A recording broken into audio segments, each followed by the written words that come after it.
Grass and open woodland once covered much of the southeastern United States. The first settlers called these savannas, or barrens. And just like on the Great Plains, fire was nature's way of preserving them. But fighting wildfires for a century caused millions of acres of eastern prairie to grow into forest. Only small remnants of grassland remain.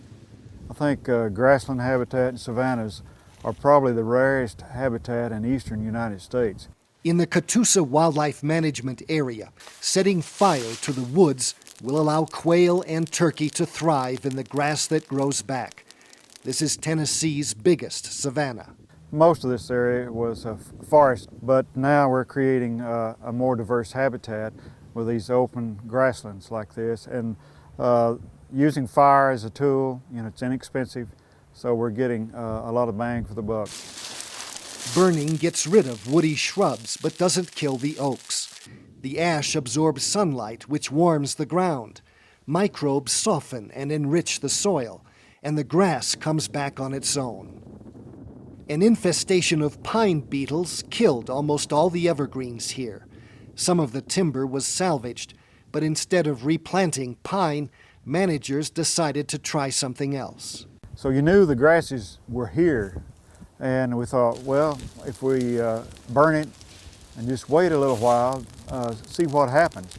The shrubs and pines disappeared, leaving the oaks and acorns for deer, squirrels, and turkeys to feed on, and lots of grass. The part across the road is looking pretty good. About 100 miles away in Kentucky, Army biologists manage the largest prairie east of the Mississippi. Go look at that nest or that.